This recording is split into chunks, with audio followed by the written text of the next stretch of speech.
السلام عليكم ورحمة الله وبركاته. الحمد لله. الحمد لله الذي نحمده ونستعينه ونستغفره ونؤمن به ونتوكل عليه. أما بعد. அன்பிற்குரிய அல்லாஹ்வின் நல்லடியார்களே, அன்பு சகோதரர்களே, நாம் தொடர்ச்சியாக பார்த்து வரக்கூடிய துஆக்களினுடைய திக்ருகளினுடைய தொகுப்பில் இன்று நாம் பார்க்க இருக்கின்ற விடயம் என்னவென்றால், இன்றைய தினம் வெள்ளி இரவு நாம் இந்த துஆவை 100 தடவைகள் ஓதுவோம். இதனை ஓதி நாம் அல்லாஹ்விடம் பிரார்த்தனை செய்தால் அல்லாஹ் ஜல்ல சுப்ஹானஹு வ தஆலா நம்முடைய பிரார்த்தனைகளை அங்கீகரிக்கின்றான். நம்முடைய துஆக்களுக்கு அல்லாஹ் மிகவும் வேகமாக பதில் வழங்குகின்றான். அல்லாஹ்வினுடைய உதவிகளை நம்மிடம் கொண்டு வந்து சேர்க்கக்கூடிய மிகவும் அற்புதமான ஒரு துஆவை தான் நாம் இன்றைய வீடியோவில் பார்க்க இருக்கின்றோம். அன்பார்ந்தவர்களே, அல்லாஹ்வின் நல்லடியார்களே, ஜும்ஆவுடைய நாளிற்கு ஏராளமான சிறப்புகளை ரசூலுல்லாஹி ஸல்லல்லாஹு அலைஹி வஸல்லம் அவர்கள் கூறியிருக்கிறார்கள்.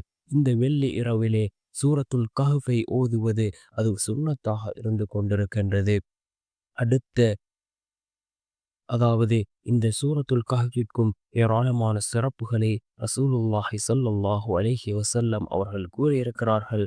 அதே போன்று ஒவ்வொரு நாளும் இஸ்லாமிய முறைப்படி ஆரம்பமாகுவது, அதாவது சூரியன் மறைவதிலிருந்து ஒவ்வொரு புதிய நாளும் ஆரம்பமாகின்றது. அன்பார்ந்த சகோதரர்களே, அல்லாஹ்வின் நல்லடியார்களே, இன்று வெள்ளி இரவில் நாம் அதிகமாக அல்லாஹ்விடத்திலே இந்த துஆவை ஓதி பிரார்த்தனை செய்வோம். இதனை ஓதி நாம் கேட்கக்கூடிய துஆக்கள் ஒரு போதும் வீணாகுவதில்லை. ரசூலுல்லாஹி ஸல்லல்லாஹு அலைஹி வஸல்லம் அவர்கள் கூறினார்கள், ஒரு மனிதனுடைய துஆ எந்த விதத்திலே அல்லாஹ்விடத்திலே ஏற்றுக்கொள்ளப்படும் என்று கூறினார்கள். அருமை நாயகம் ஸல்லல்லாஹு அலைஹி வஸல்லம் அவர்கள், அதாவது துஆ கேட்டவுடனேயோ சிறிது காலம் தாழ்த்தியோ ஒரு மனிதனுடைய துஆ அல்லாஹ்விடத்திலே கபூலாகும். அதே போன்று அவருக்கு வரக்கூடிய ஆபத்துக்களிலிருந்து அந்த துஆவின் மூலமாக அல்லாஹ் அவரை பாதுகாக்கின்றான்.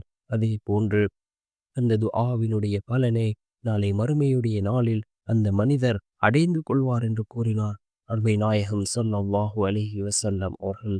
அன்பார்ந்த சகோதரர்களே, அல்லாஹ்வின் நல்லடியார்களே, நாம் இந்த துஆக்களை அதிகமாக கேட்போம். நிச்சயமாக அல்லாஹ் ஜல்ல சுப்ஹானஹு வ தஆலா நம்முடைய எல்லா நிலைமைகளையும் சீராக்கி தருவான். என்ன துஆ என்றால், யா ரஹ்மானு யா ரஹீம், யா ரஹ்மானு யா ரஹீம், அளவற்ற அருளாளனே, மிகவும் இரக்கமுடையோனே என்று பொருள்படக்கூடிய இந்த துஆவை நாம் அதிகமாக ஓதுவோம். அல்லாஹ்வினுடைய அழகிய திருநாமங்கள் கொண்டு யார் அல்லாஹ்வை அழைக்கிறார்களோ நிச்சயமாக அல்லாஹ் அவர்களுக்கு பதில் வழங்குவான், அவர்களுக்கு உதவி செய்வான். இதனை கொண்டு நாம் அல்லாஹ்விடம் உதவி தேடுவோம்.